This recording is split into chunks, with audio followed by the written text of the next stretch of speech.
bad things happen. She zones really well. Akiko's not my character. Like having a little room to work with and maybe get a little closer than I like. I hate you already. What does his persona even do? I've never hit her with it. It just kind of hangs out. I got globes. There you go. Swords. Swords for dinner. Yeah, there we go. Oh. How dare you.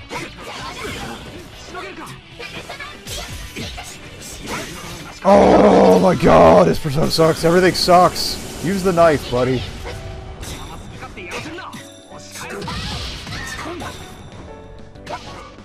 Oh. Don't go in the air with him ever. Don't do anything with him ever.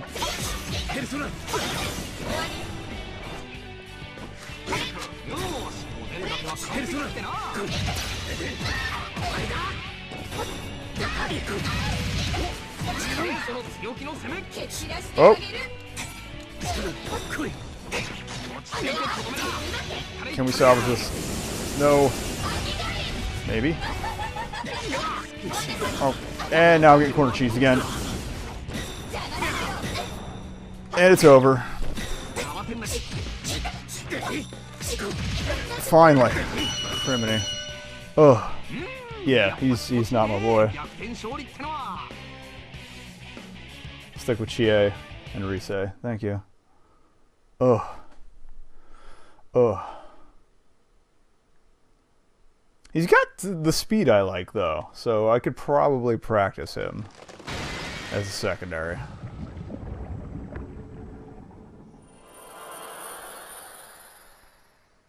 We don't even get the fallen shadow. Give the fallen shadow a second glance as we rush to where Mitsuru-san is hanging on the cross. The sturdy lock gives us some trouble, but we finally manage to get Mitsuru-san down, and the atmosphere among us becomes more cheerful. Though Mitsuru-san was quite disabled, she quickly regains consciousness. Labrys. Everyone. Mitsuru-san looks relieved for a moment after seeing our faces, but she seems to have quickly reached an understanding. Her expression quickly turns meek as she apologizes to us. I'm sorry. My judgment was flawed. I'm responsible for all of this. Geez, there you go again with that stuff. Still, I'm really glad you're okay. Thank you. It's all thanks to you. I ship it. Oh, Fuka's safe too. She's headed this way from somewhere else right now, though. I see you managed to find Yukari-san, Junpei-san. Hey, Ken? Man, you've grown. I mean, of course I did. It's all going according to plan. But I heard that you fell asleep on your train and ended up here by accident. You never change, do you? It seems that the auxiliary staff, like Yukari-san, haven't seen Mitsuru-san and Akihiko-san in a while, so they have sentimental expressions as they greet each other. The stiff look on Mitsuru-san's face slowly begins to melt away. I was worried about Yukun and his friends after they were hurt, but they seem to be recovering as well. I'm so glad. Yukun and the others approached me. Labrys! I'm so glad you came. I thought we were done for. I thought you turned into your shadow for a moment back there. What was that all about? I did, it was cool. I don't know, but I guess my shadow's been within me all this time, watching everything I've seen. And I think she's changing too, even if only little by little. And it was all of you who brought me back. Aww. You really did help us. Thank you. It's Teddy.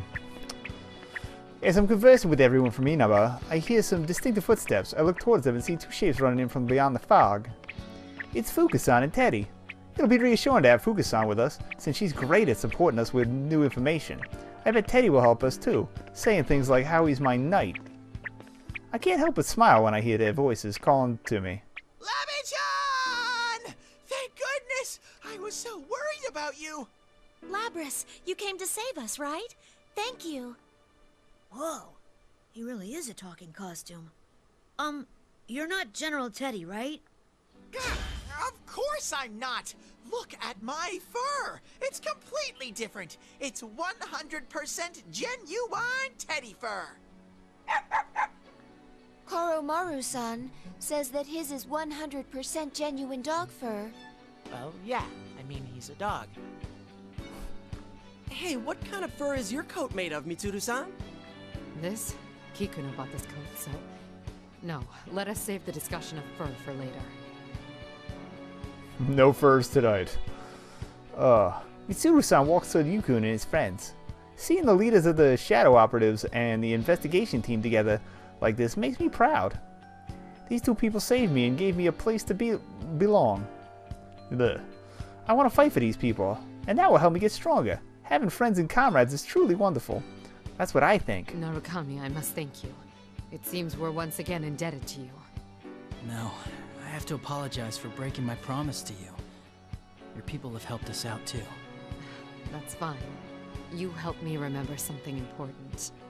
I think the promise was like they're not going to do any of these investigations and leave it to the Shadow Operatives. We did?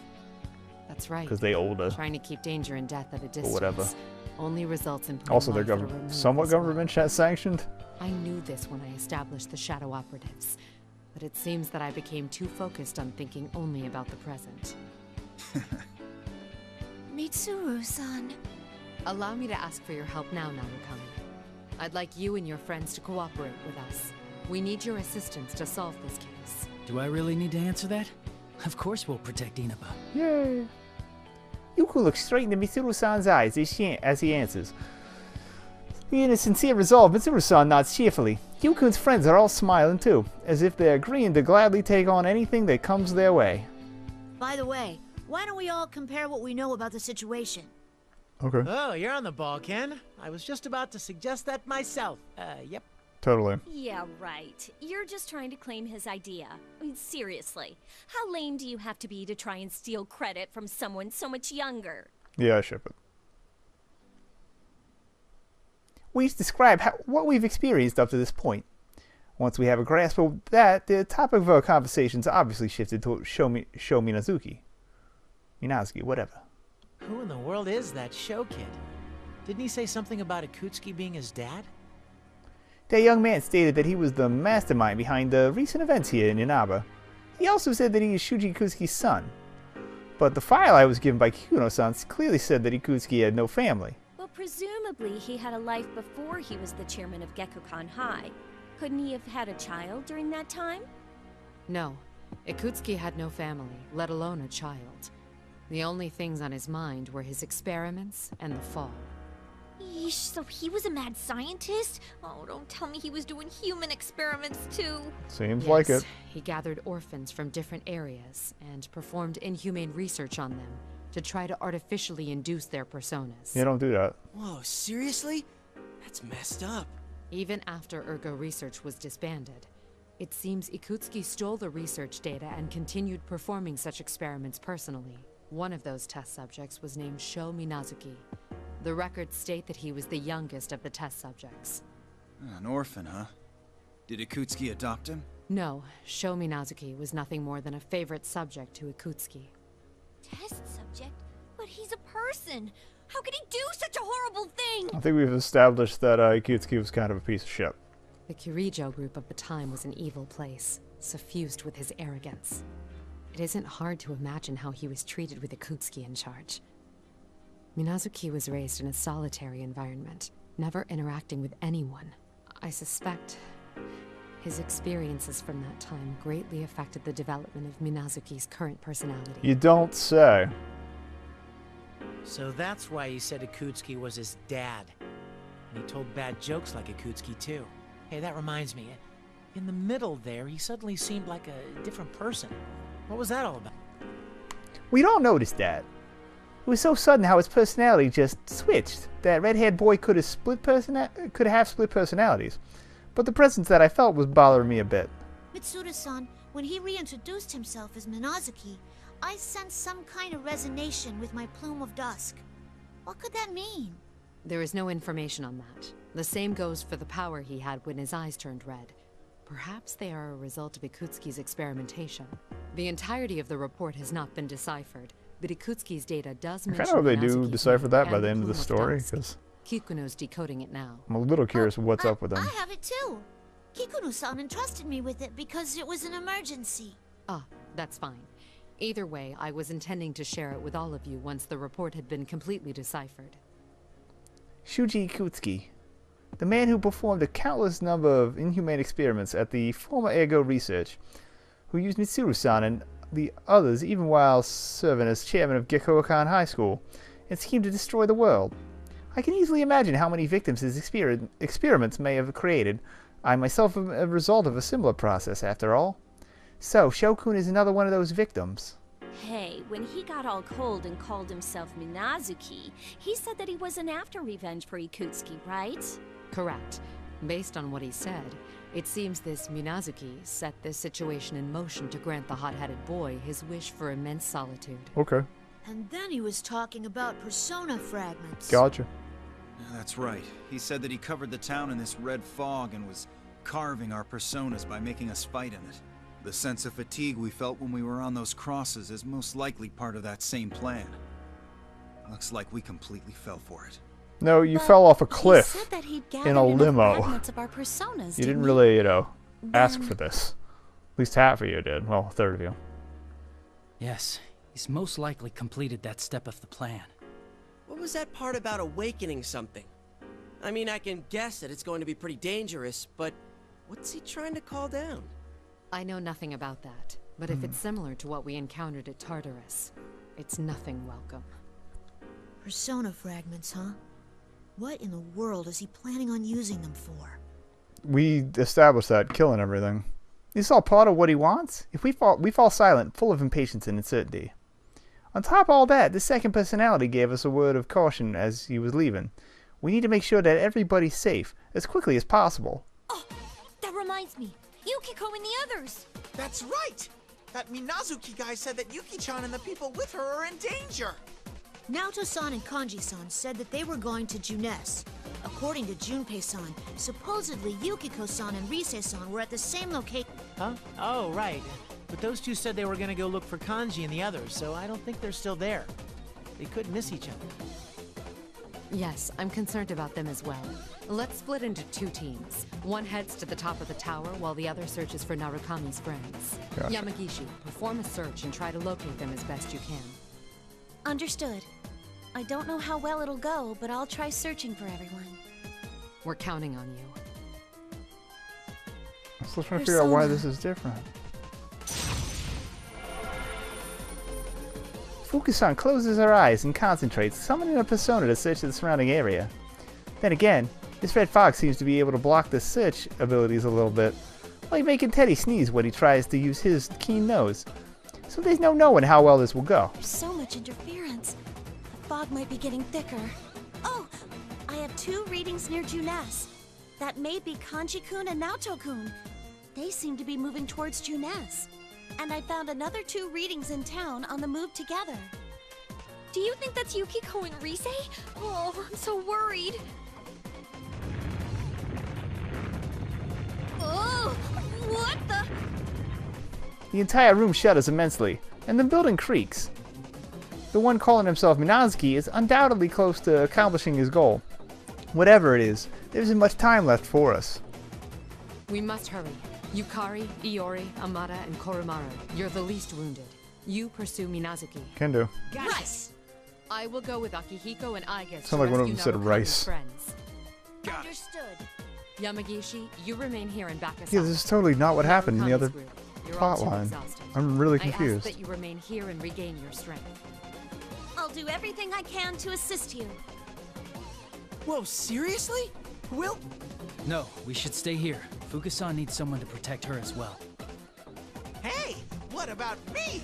I'm perfect! Mitsuru-san, Teddy's got a great nose, so I think he'll at least be of some use. Please let him help you find our friends. Yeah, send him away. Use? How rude!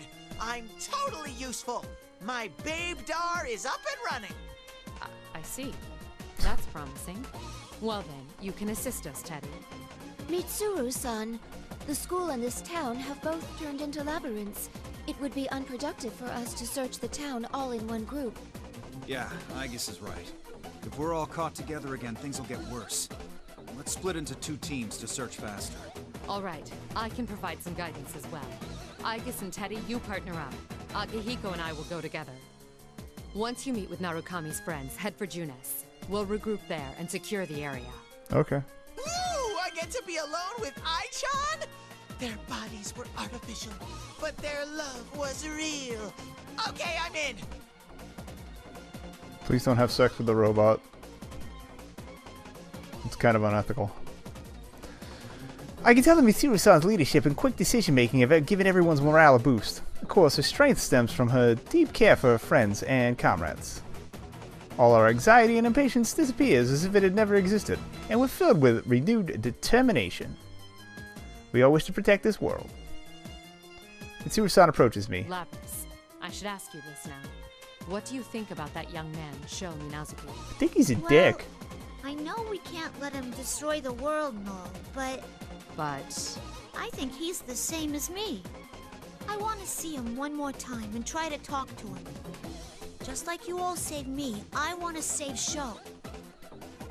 Ever since I was born, I was always alone, knowing nothing of love, trust, or interpersonal bonds.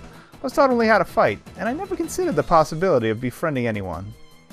That young man, Sho Minazuki, is exactly how I once was. That's right. And if that's the case, I should be able to save Shokun, same way I was saved. Very well. I want you to pursue Minazuki as well. I'm counting on you, Lapis. Okay. With each of us given a duty to perform, we promised to reunite once the case has been solved and rush from the room. The occasional tremors causing the building to rumble ominously are becoming more and more frequent, as they've given us an audible countdown to the end of the world. Well, that bodes well.